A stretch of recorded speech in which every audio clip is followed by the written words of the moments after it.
Tennessee State Standard US.55. This state standard says you need to be able to describe the war's impact on the home front, including rationing, the Bracero Program, bond drives, conversion of factories for wartime, propaganda production, movement to cities and industrial centers, location of prisoners and war camps in Tennessee. And the war that it's obviously talking about is World War II.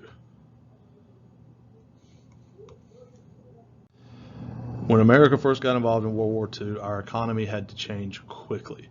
And what that means is that it had to adapt to be able to supply the demands of the war. So let's put down they had to supply demands of the war. And to do this, it required a complete change in our economy. In the year 1939, before World War II had started, our government's budget, like the amount of money that our government was spending, was roughly $9 billion. Okay, by the end of the war in 1945, our government's budget is going to be about $100 billion. So you can see right there that our government is going to be spending a lot more money. And most of the money that they're going to be spending in our government is going to be on weapons, on materials to fight the war. And that's part of what helps our economy boom so much during World War II is we're transitioning to this wartime economy. The other big thing that was happening too during this time period is you're going to start to have manufacturing facilities that are going to be created. And most of these manufacturing sites are going to be built in major cities. And they're going to build anything we need during the war, from ammunition to tanks to rations. Anything that was needed is going to happen. And a lot of Americans are going to move to cities because of World War II once again. This poster over here on the right is probably the most famous poster that was made during World War II.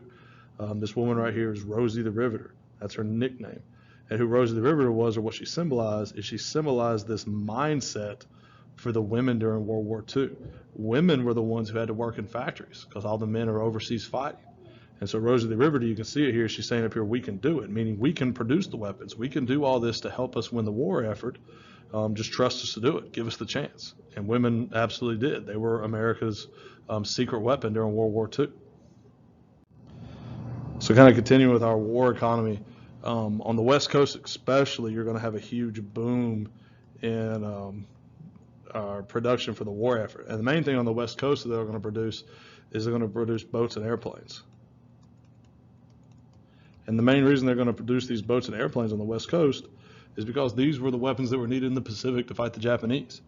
And so they, figured might as well produce them as close to the Pacific Ocean as we can. That way we can get them into the fighting a lot quicker. And our government is going to spend roughly $40 billion on factories and stuff in the West Coast during World War II. And another big thing that's going on during the war, this is, everything was about helping the war effort. How can I, do better? What sacrifices can I make? And one of the big sacrifices that Americans started to do was rationing. And this picture on the left right here, this is a great example of rationing that happened during World War II. So what rationing is essentially where you try to use less at home so there's more for the military. It's where you try to use less at home so that there's more for the military. And that's exactly what this guy on the left is asking people to do. He says, if you really tried to save gas by getting into a car club, so saying, look, this injured soldier, right? He's got a bandage on his head. There's blood running out of his head. He's making sacrifices. Are you? He's sitting over here fighting in Europe, trying to, win World War II. But are you doing everything you can? Because he is. So let's save some gas. That way that gas can go to the military. All right. And that's what a lot of these posters were about, to encourage people to do their part.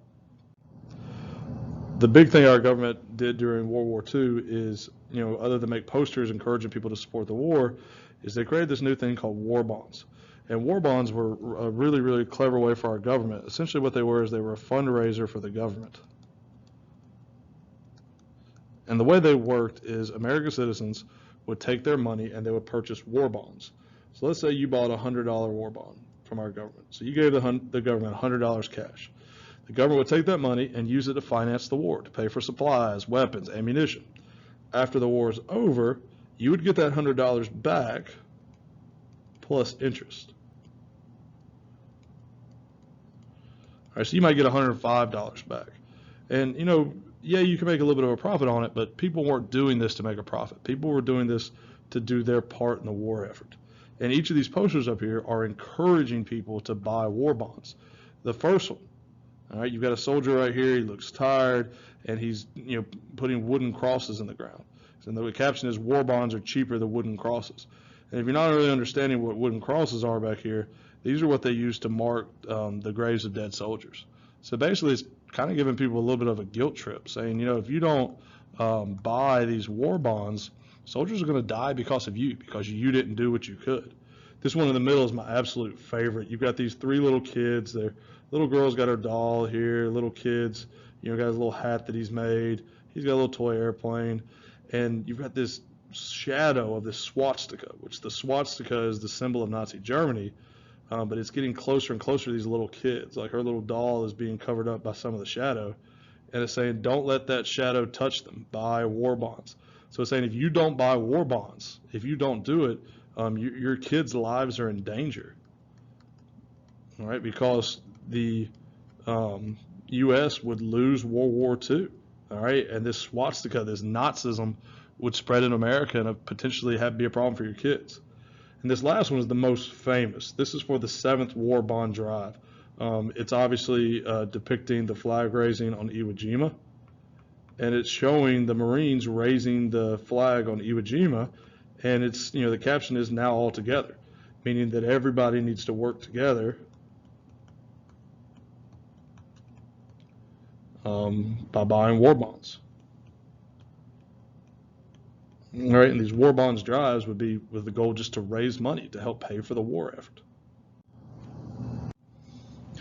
Another big thing that our government really worked to do, or used like a tool during World War II, was propaganda.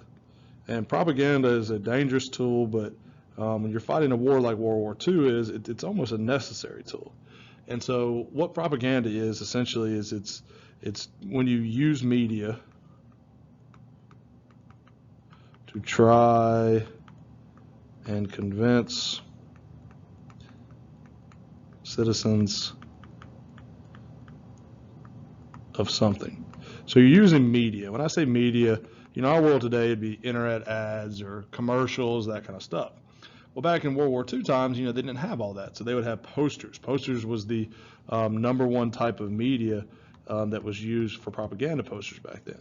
And they would have commercials over the radio as well. But so what the government's going to have to do is the government's going to have to work to convince people to keep fighting World War II. So convince people to support World War II. Because you got to understand, the average American citizen is going to have to make a lot of sacrifices. Rationing's going on. There's all these different things that are being taken from citizens and sent to the war effort.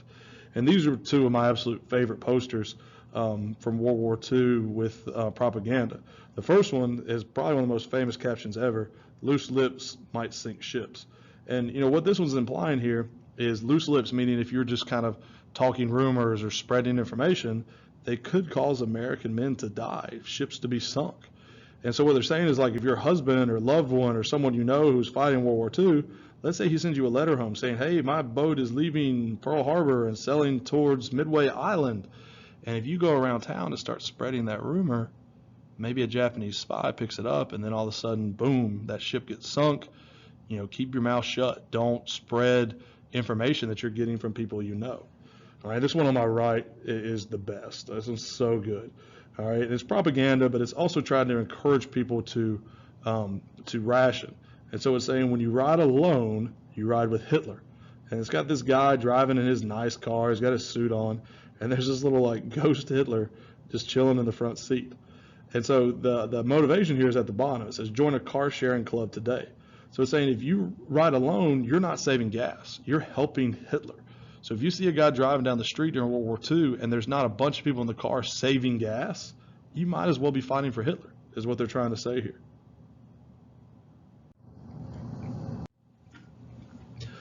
Since so many of our men were fighting overseas, our government had to find ways to bring more people in to work in the United States. So the Bracero Program was a big part of that. And the Bracero Program First thing you need to know about it is which two countries agreed to it. It was an agreement between the United States and the country of Mexico.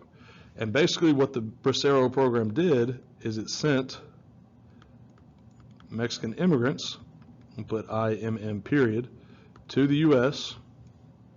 to work farming jobs. And the idea here is the more Mexican immigrants we bring in, the more American soldiers we can have. You know, we can take these guys who were working on these farms and let's send them off overseas to fight and let these Mexican immigrants come here and, you know, work these jobs. And the Bracero program was great because it, you know, allowed these Mexican immigrants to come to the United States. They could get a reasonable wage, a fair wage. And the other thing too is that they could eventually work to get their citizenship. And so a bunch of Mexican immigrants were able to come here and work during World War II and, you know, secure a job and end up being, you know, American citizens because they had worked in the United States during World War II. The last thing we got to talk about with this state standard is what was going on in Tennessee during World War II. And really the main thing we got to talk about is two particular bases that Tennessee had within our state. And the first base is Fort Campbell. And Fort Campbell is honestly probably the one that you guys have heard about more than likely. All right, Fort Campbell is supposed to be an M right there. So MPBELL. Fort Campbell is located in Clarksville, so north of Nashville. And Fort Campbell, essentially what it was a huge training base for soldiers. Thousands upon thousands of soldiers are stationed here. They're trained here, basic trainings, that kind of stuff. And Fort Campbell still exists. It's still a huge military base in Clarksville, Tennessee to this day. The other one that you probably haven't heard about is the one that these two pictures over here of is Camp Forrest. And Camp Forrest is located in Tullahoma, Tennessee. And Tullahoma is southwest of Murfreesboro. It's down there near Manchester in that area. And what this is another huge training site for U.S. soldiers. So a lot of soldiers were sent here. They were trained, you know, just basic training kind of stuff, how to fight, how to shoot, all that kind of important stuff that, you know, soldiers need to be trained in a war. But what's more interesting, I think more interesting, is that during the war, this was actually turned into a POW camp. And what POW stands for is prisoner of war. So we would actually have prisoners that we had captured during the war, and we would send them back to Camp Forrest to serve out the rest of the war. And in total, roughly 24,000 POWs are taken here, and they're predominantly German soldiers. These German soldiers were taken to Camp Forrest down in Tullahoma.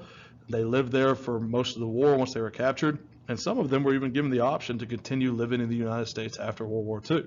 And so you actually have, still today in this area of Tennessee, you have a lot of German influence. There's a lot of German restaurants and places down here that were left over from these German citizens or former soldiers who stayed in the U.S. after World War II was over.